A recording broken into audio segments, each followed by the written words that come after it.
Paunawa, ang lahat ng nakapaloob sa kwentong ito, ay pawangkathang isip lamang, at hindi tunay na nangyari. Salamat po.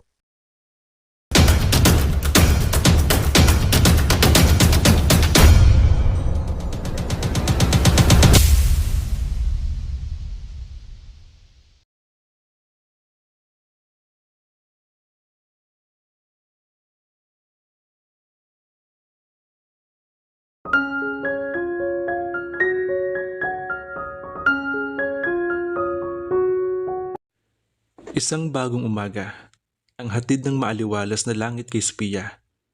Nagbalik ang dati niyang sigla, ang pagiging palangiti. Lahat ng iyon ay dahil kay Franco. Tunay ng pag-ibig din ang makagagamot sa pusong sinugatan ng pag-ibig. Naiisip pa lamang niya ang pagiging may bahay niya ni Franco ay kinikilig na siya. Sa ipinakita nitong pagka-agresibo, baka hindi na siya pabangunin pa. At iyon ang kumikiliti sa kanyang imahinasyon. Upang huwag maging kainip-inip ang paghihintay niya sa pagbabalik ni Franco, ay pumasok na siya sa pabrika. Inabala niya ang sarili sa trabaho. At sino ang mag-aakalang nakaranas siya ng kasawian sa pag-ibig. Ikatlong araw nang hindi niya nakikita si Franco at miss na niya ito. Isang araw na maaga siyang umuwi, ay pinagtuunan niya ng pansin ang lahat ng bagay na nakapagpapaalala sa kanya kay Diego na noong una ay ginusto niyang itago. Ngayon ay naisip niya na wala ng dahilan pa para itabi niya ang mga iyon, pati na ang malaking larawan nitong pinagkaingatan niya. Samantala, Franco point of view. Kung maaari lamang ipaliparin ni Franco ang modelong Nissan pickup na minamaneho niya, makarating lamang agad sa bahay ni Sophia sa Parañaque. 4 na araw na hindi niya nakita ang dalaga, ay katumbas na niyon ay 1 taon. Miss na niya ito, at sana ay ganun din ito sa kanya. Tiyak na magugulat si Sophia kapag nakita siya. Ang balak niya, isasama niya si Sophia sa bahay ng tiyahin niya sa Caloocan, kung saan pansamantalang tumutuloy ang mga magulang niyang kasama na lumuwas. Ipapakilala niya sa mga ito ang dalaga. At siguradong matutuwa si Sophia kapag nalamang hindi pa man ito nakikita ng mga magulang niya ay nagustuhan na. Iyon ay dahil sa litrato nitong pinakaiingatan niya. Pasado 3:00 na ng hapon nang siya ay makarating kina Sophia. Natiyak niyang naroon ang dalaga nang makita ang kotse nito na nakaparada sa garahe. Sinabi ng katulong na si Mimusa ay nasa kampo ang ama ni Sophia at ang asawa naman nito ay nasa pabrika pa. Tanging ito at Sophia lamang ang tao sa bahay ng oras na iyon. Nasaan siya? Nasa kwarto niya, Kuya Franco. Kanina pa ba siya? Kanina lang. Sandali at tatawagin ko. Pinigil niya ito na akmang papanghik na hagdan. Ako na, Mimusa, pwede? Gusto ko siyang surprise. Hindi tumudol ang katulong sa pag-aakalang hindi naman magagalit si Sophia kung sakaling pumanghik sa kwarto nito si Franco. At kung magalit man ang dalaga, si Franco na ang bahala magpaliwanag. Nangingiting pumanghik si Franco sa magarang hagdan. Nang nasa itaas na, ay sakalang niya naisip na hindi nga pala niya naitanong kay Mimusa kung alin sa 3 pinto ang pinto ng kwarto ng dalaga. Papalapit siya sa pintong nasa kanan nang mapansin iyong nakaawang. Nang sumilip siya sa siwang niyon, ay nakita niya si Sophia. Ngunit bago pa niya itulak ang pinto at gulatin ang dalaga, ay siya ang nagulat. Isang malaking larawan ni Diego ang nakita niyang nakasabit sa isang panig ng silid nito. Hanggang ngayon ba, ay si Diego pa rin ang laman ng isipan nito? Nakatalikod sa pinto si Sophia, kaya hindi siya nito napapansin. Malaya niya na pagmasdan ang bawat kilos nito. Tumingkad ang panibughong nararamdaman niya nang makitang dinampot nito ang isang picture frame. Dinala iyon sa dibdib habang nakatingin sa malaking larawan ni Diego. Ngayon niya naisip na napakatanga niya nang isiping limutan ni Sophia ang dating kasintahan. Napakaikli pa nga pala ng panahon para makalimutan nito si Diego. Hindi siya dapat na umasa sapagkat sa umpisa pa lamang pala ay ginagawa lamang niyang scapegoat ang dalaga. Sa sama ng loob at pagkabigo ay hindi na siya nagpakita kay Sophia. Mabilis siyang nanaog at hindi na napansin ang pagtatakang gumuhit sa mukha ni Mimosa. Tuloy-tuloy siyang lumabas ng bahay at sumakay sa sakyan na inihimpil niya sa tapat ng gate kanina. Nang paandar niya sa sakyan, naisumpa niya sa sarili na ang dalaga ay hindi na niya gagambalahin pa kahit kailan. At tama na ang ilusyon sapagkat nagising na siya sa katotohanan. Sophia point of view. Nagtaka si Sophia nang humahagos na pumasok sa kwarto niya si Mimosa. "Oh Mimosa, bakit?" "Ate, nagalit ka ba dahil pinapanghi ko si Kuya Franco?" "Ano? Nananaginip ka ba Mimosa? Nasa probinsya si Franco." Umiling ang katulong. "Hindi. Dumating siya kanina. Tatawagin nga sana kita kaya lang sabi niya, siya na lang ang papanghik dito para sorpresahin ka. Tapos nagtaka ako kung bakit maya-maya lang nagmamadali na siyang bumaba na madilim yata ang mukha. Parang galit na ewan ko. Ni hindi nga ako pinansin eh." Wala sa loob na nailapag ni Sophia ang picture frame na kinilalagyan ng picture ni Diego sa ibabaw na kama. Kanina ay lalagay na lang niya iyon sa kahon kasama ng mga card at sulat ng pumasok si Mimosa. Nasan siya? Ayun, nakaalis na. Nagmamadali nga eh. Umalis nang hindi mo lang nagpapakita sa kanya. Iyon ba yung narinig kong sasakyan? Oo ate. Nasisiniya ang sarili. Kung bakit naman kasi nagsisentemyo pa siya kanina habang iniligpit ang mga alaala ni Diego at hindi malang siya sumilip sa bintana nagmaulinagan na paghinto ng sasakyan sa tapat. Ano kaya nangyari? Bakit hindi siya nagpakita sa akin? Ewan ko ate. Nalungkot siya sa ginawa ni Franco. Pero inaliw niya ang sarili sa posibilidad na baka maya-maya lang ay bumalik ito. Babalik naman siguro yun ate. Sabi ni Mimosa na halatang ibig din siyang aliwin. Oo nga, at hindi niya ako matitiis. Nakahinga ng maluwag ang katulong nang hindi niya ito pagalitan. Bakit naman? Ano ang dahilan para magalit siya rito? Tulungan mo nga ako rito Mimosa. Pakibuhat mo nga itong kahon. Aniya at tinuro ang tukoy. Inalis niya ang pagkakasabit ng malaking larawan ni Diego. Saan natin dadalhin to ate? Tanong ni Mimosa na pababa na sila ng hagdan. Sa bodega. Walang panghihinayang na sagot niya. Lumipas ang ilang sandali. Hinintay ni Sophia ang pagbalik ni Franco. Ngunit sumapit ang gabi hanggang sa magdaan na maghapon kinabukasan ay hindi sumulpot ni Anino ng binata.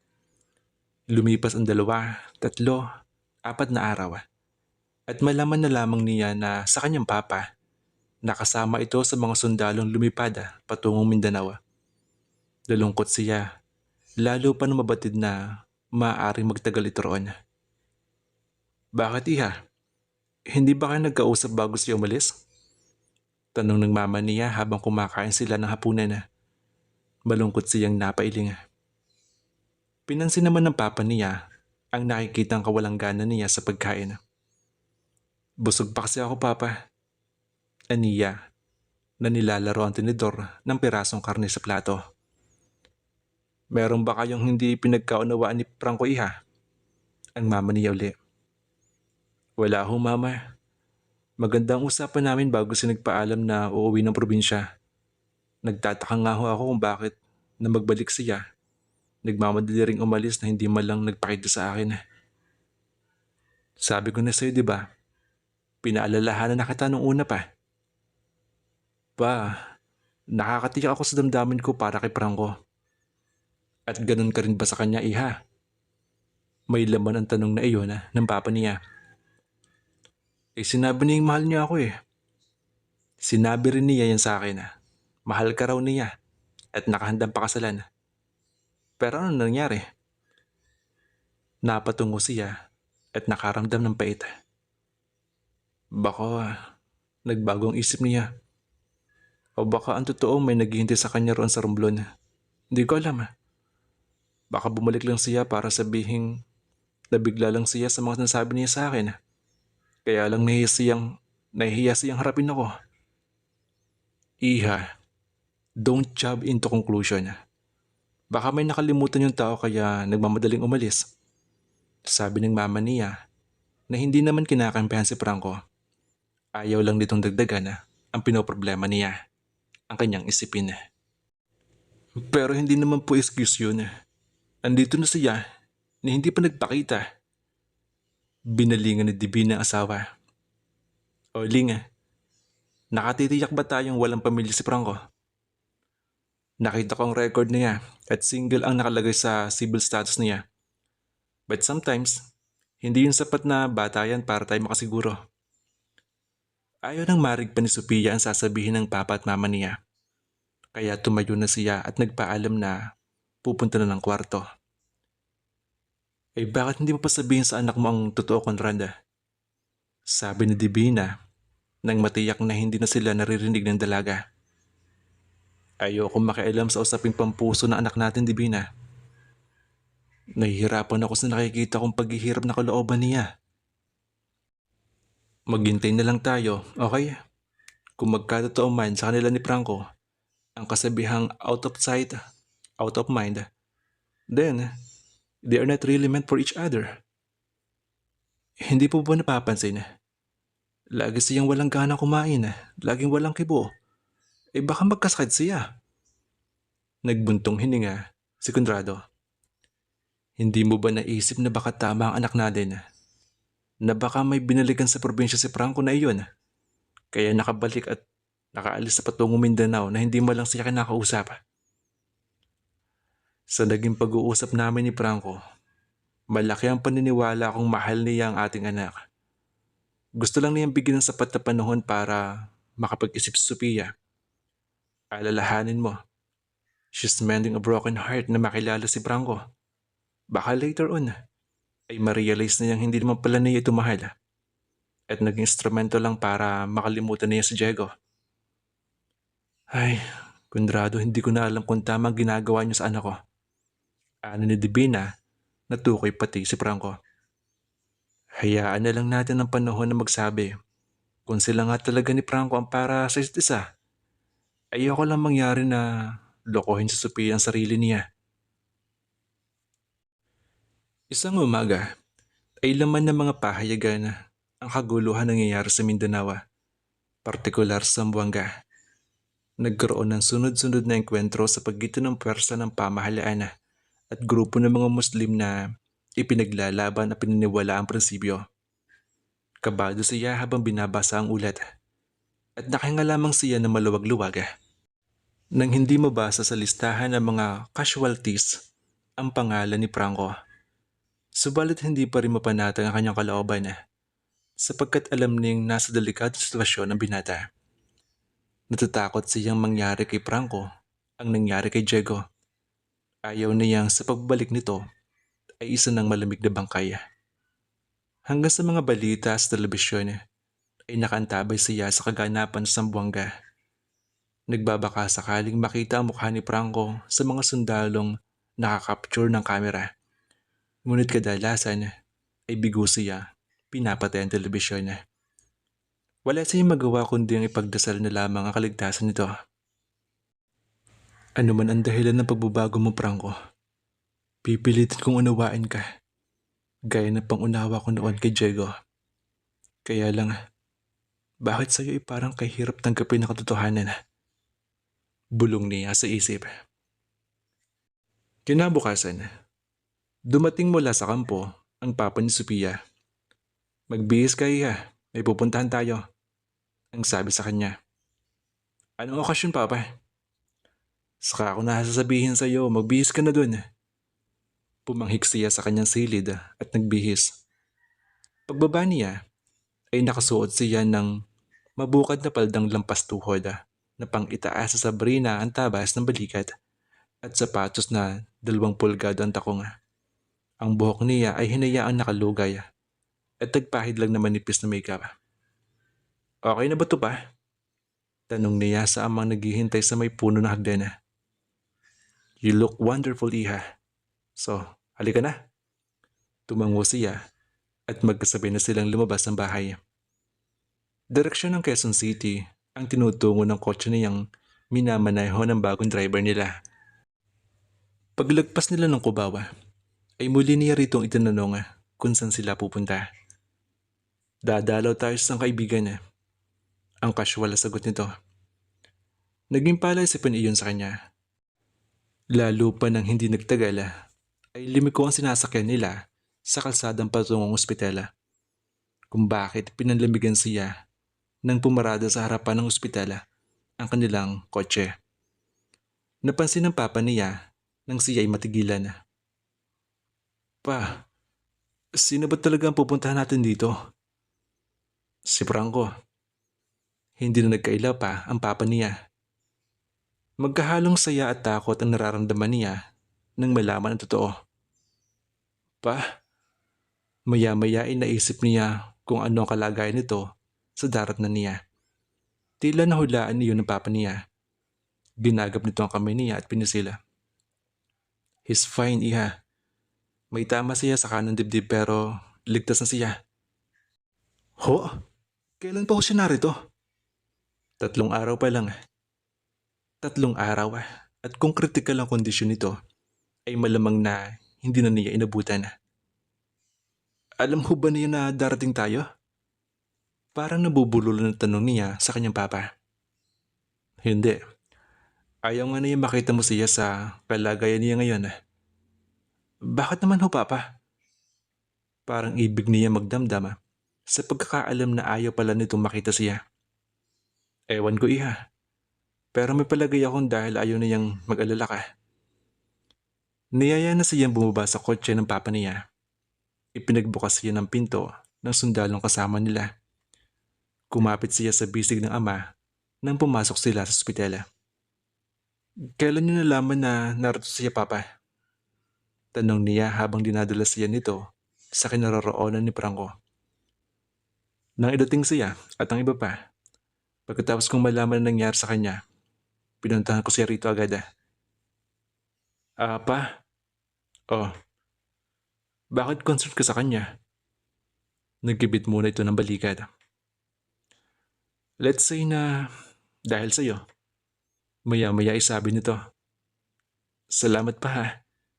May paggalang at paghangang sabi niya rito. Mumiti sa kanya ang papa niya. At huminto sila sa isa sa mga pinto doon. Nandito siya. Sabi ng papa niya na ang tinutukoy ay ang kwartong tinigilan nila. Bumilis ang kaba ng dibdib niya. Maglilibot-libot muna ako at dadalaw sa ibang kaibigan. Babalik na lang ako mamaya. Bago pa siya nakapagprotesta, ay tumalikod na ang papa niya. Lumingon ito nang tawagin niya. Salamat pa, sabi niya ulit. Muli ay ngumiti lang ang papa niya sa kanya. Huminga muna si Sophia ng malalim bago binuksan ang pinto. Wala sa higaan si Franco. Nakatayo ito sa may bintana. Nakapasok siyang hindi nito namamalayan pagkat nakatalikod ito sa kanya. Sa ilang sandali, ay malaya niya na pagmasdan ang kabuuan nito. Mula sa buhok na mahaba na kaysa dati, sa matipunong katawan hanggang sa dibdib nitong nababalutan ng benda. Gayon na lamang ang pagnanais niyang tumakbo at muling makulong sa mga bisig nito. Franco, magkahalong tuwa, pangamba at pananabik ang nararamdaman niya nang marahang banggitin ang pangalan nito at ipabatid ang kanyang presensya. Parang tumigil ang pag-inog ng mundo niya nang humarap ito at hindi man lang niya nakakitaan ng anumang ekspresyon. Blanco ang ekspresyon ni Franco.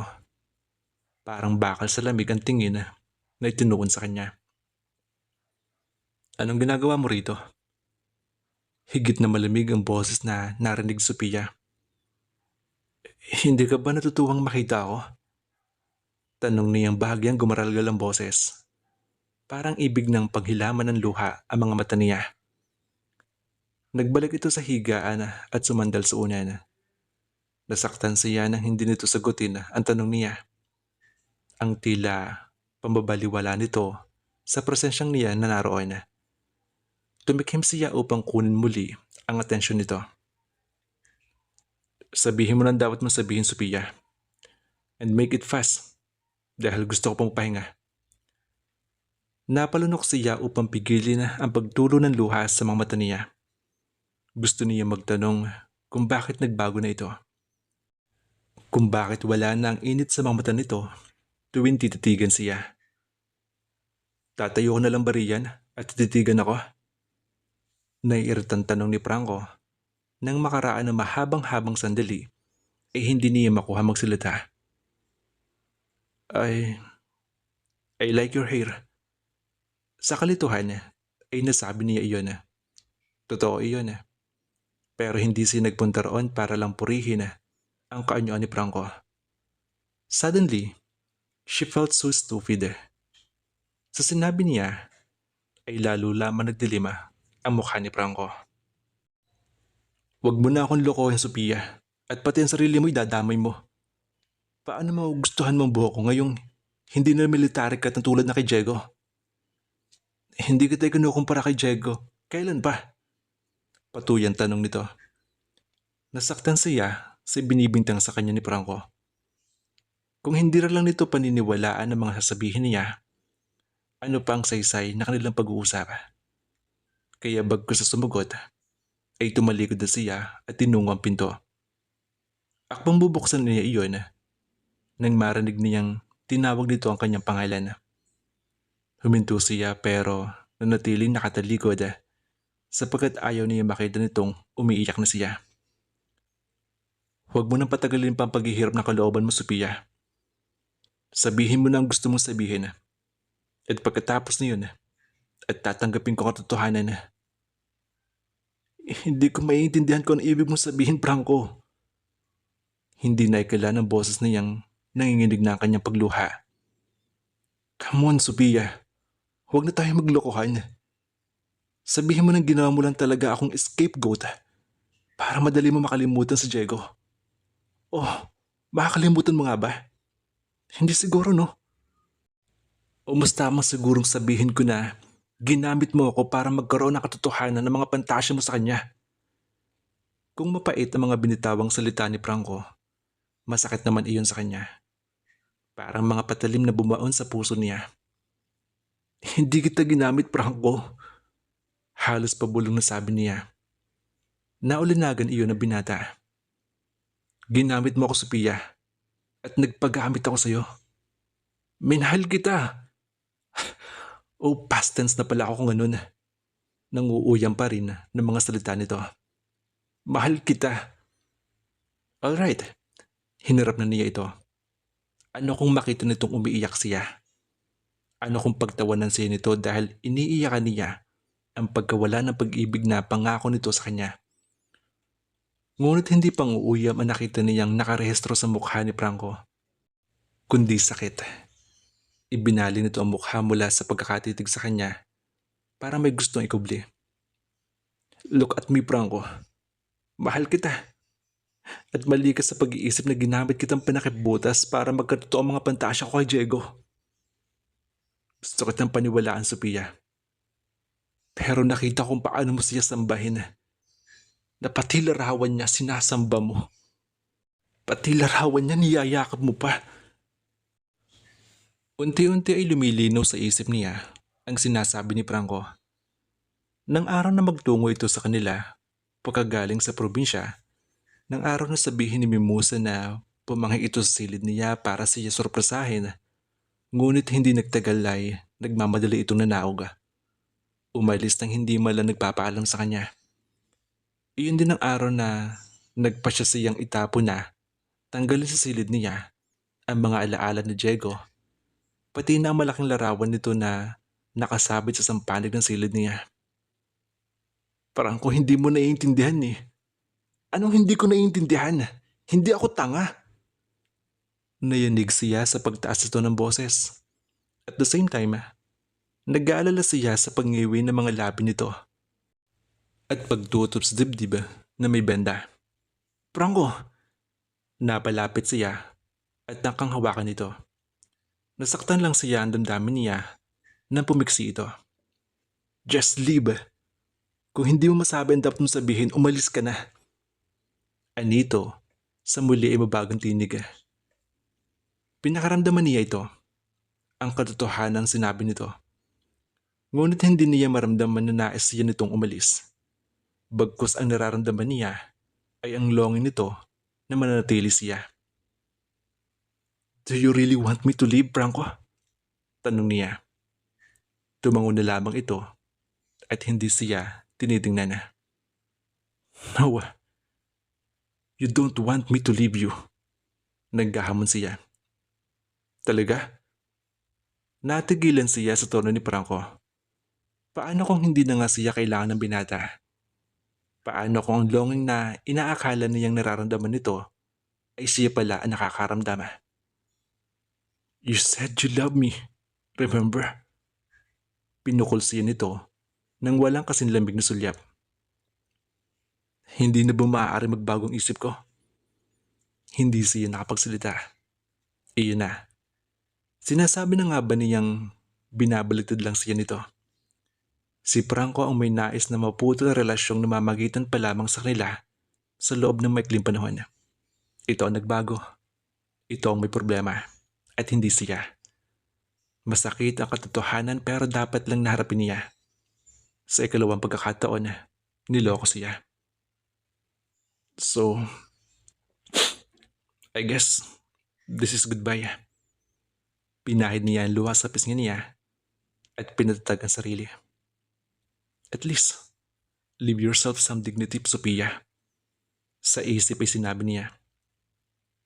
Goodbye, Sophia. And nice knowing you. Sabi nito na hindi pa rin siya tinitingnan na. Hindi. She will not cry again.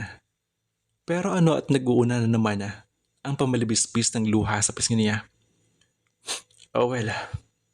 Buntong hininga. I think you're right. Ginamit lang nga siguro kita para magkatotoo ang mga pantasya ko, Diego. Too bad.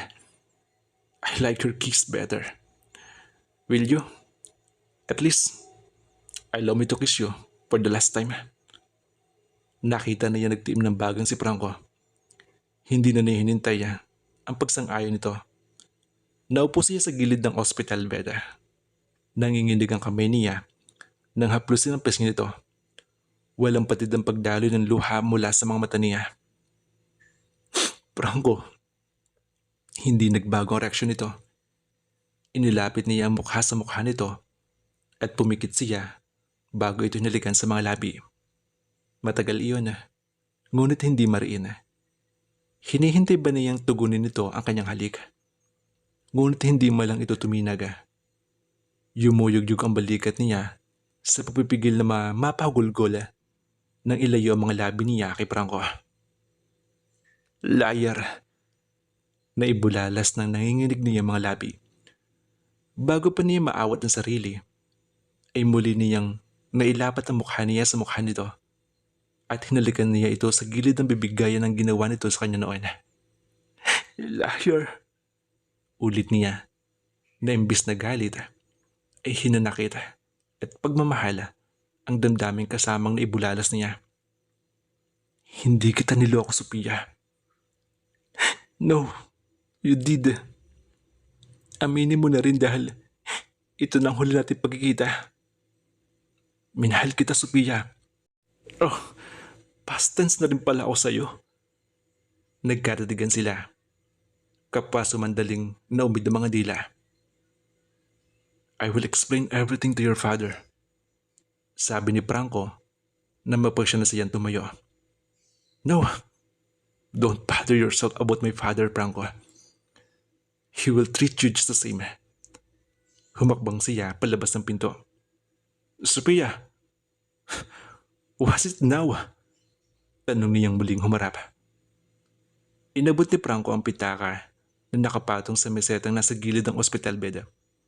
Gumalaw pa ang ilang bote ng gamot na nakapatong din sa ibabaw niyon. I have, I have a confession to make. Nagka-interes siya sa sasabihin nito. May inilabas mula sa pitaka si Franco. Inabot sa kanya. Hindi siya nakahuma nang makita kung ano iyon. Ang litrato. Ang litratong ibinigay niya noong hingi ni Diego. Nagtaka siya kung paano iyon napunta kay Franco. Matapos sa pangumbisal nito, ay naliwanagan niya ang lahat. Pumatlang ang mahabang katahimikan pagkatapos. Salamat Franco. Sabi niya makaraan. Hindi pa rin binibitaw ang litrato. Salamat. Iyon lang ba sasabihin mo? Anong gusto mong marinig? Hindi ka ba nagagalit sa ginawa ko? Kinapa niya ang sarili kung may nararamdaman siyang galit kay Franco. Ngunit wala. Nagpapasalamat ako dahil at least ikaw. Pinahalagahan mo litrato na iyan. Napakunot ang noo ni Franco. Ang unang reaksyon na nakita niya mula nang pumasok siya kanina. Hindi ko lang maisip kung bakit pati ang panloloko sa akin ni Diego ginaya mo. Hindi kita niloko. Ayoko lang lokohin mo sarili mo. Bakit? Iyon ba ang akala mo na niloloko ko ang sarili ko? Hindi ba't panloloko iyon? Binahal mo si Diego sa katotohang ginaya ko. Franco, kung may baril lang ako, binaril na kita. Akala ko ba hindi ka tanga? Bakit ayaw maniwalang mahal kita? Mahal kita, ikaw, at hindi si Diego. Nagdilim ang mukha nito. Pero hindi na yata makuha magalit. I'll give you one last chance, Franco. Kapag hindi ka kumilos dyan sa kinauupaan mo, tuloy-tuloy akong lalabas ng pintong ito at hindi mo na makikita kahit kailan. O ano, mahal mo ba ako? Alam mo, parang ayoko kasing maniwala na nagbago na isip mo eh. Sinadya na niya magtaray-tarayan upang maalarman niya, maski kaunti ang pagdaramdam ni Franco kung nagdadrama nga lang ito. Naramdaman niyang ginagawa lang nito ang ganon dahil sa pag-aakalang mahal pa rin niya si Diego. Sabalit pagkatapos ng pangungumbisal nito, natitiyak niyang mahal siya ng binata. Sapagkat sa ginawa nito, ay hindi maaaring sabihing mababaw ang damdaming inuukol nito sa kanya. Hinintay niyang kumilos si Franco. Nakatitig lang ito sa kanya. Isang titig ng punong-puno ng emosyon. Pero hindi pa rin ito kumikilos. Okay, wala na akong magagawa. At akma siyang tatalikod nang tawagan na naman nito ang kanyang pangalan. I love you. Narinig niyang sabi nito. Malinaw na malinaw. Iyon lang. At naiiyak niyang tinakbo itong nangyakap. Ow! Get a hold of your emotion, Mrs. Perez to be. Gustuhin ko may mangyari sa atin ngayon, hindi pwede. Bili ng doktora, bawal ako magpagod. Pilyong sabi nito habang yakap niya. Noon niya naalala ang sugat nitong baka magdugo. Oh, sorry. Don't worry, honey.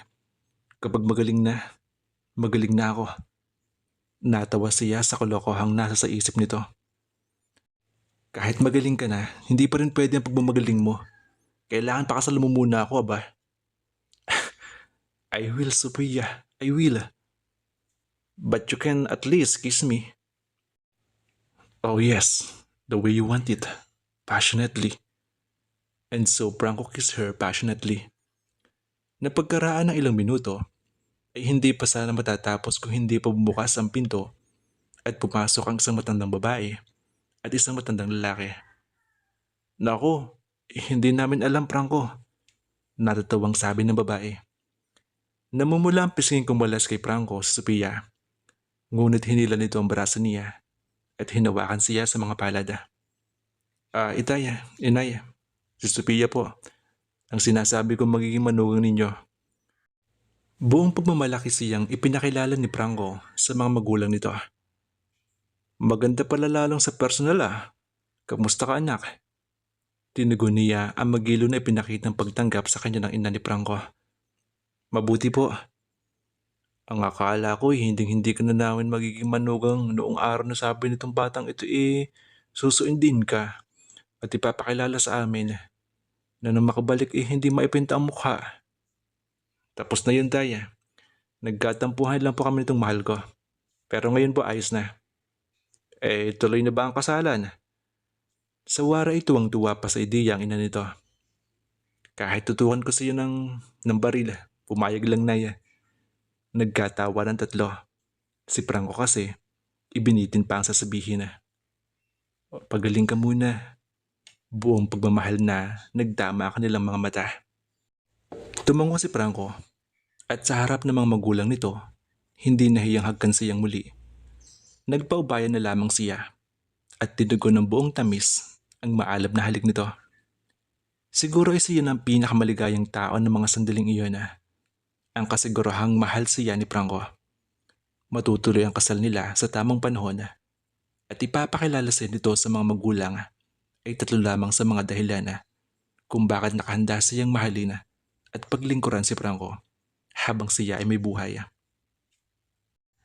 Matapos magpagaling ni Franco, ay tuluyan nang sinet up ang kasal nila. Sa isang mamahaling restaurant sa may Antipolo sila ay kinasala. At pagkatapos na yun, ay lumipad sila patungong Japan para doon mag-honeymoon. Makalipas ang 4 na taon, kinuha ni Sophia kay Franco ang litrato na bigay niya noon kay Diego. Pinalitan niya iyon ng bago, iyong sadyang para kay Franco. At sa litratong iyon ay kasama niya ito. Iyon ay kuha iyon sa kasal nila. 2 na kanila anak ngayon. Malulusog na batang lalaki na nakakalaro rin ni Franco ng sunda-sundaluhan. Ito ay sina Jacob at Matthew. Sa pag-ibig, minsan nakala natin palagi tayong talunan. Kasi sabi ng karamihan ay walang forever. Ngunit kung ang 2 tao ay sinadyang ipinagtagpo ni Lord sa isa't isa, kahit ano pang kadramahan o eksena, walang makapagpapalayo sa kanila. Kaya ikaw, kung may partner ka in life ngayon, ipagdasal mo kay Lord na dapat siya na kasi malungkot na mag-isa. At ikaw naman, ikaw, kung wala kang jowa ngayon, ipagdasal mo rin kay Lord para ibigay niya ang tamang taong para sa'yo sa tamang panahong itinakda niya. Maraming salamat po sa patuloy niyong pagsuporta sa Ace TV.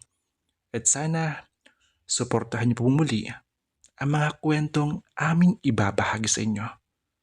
Muli, maraming salamat po at hanggang dito na lang ang kwentong ito. Hanggang sa muli, kaibigan.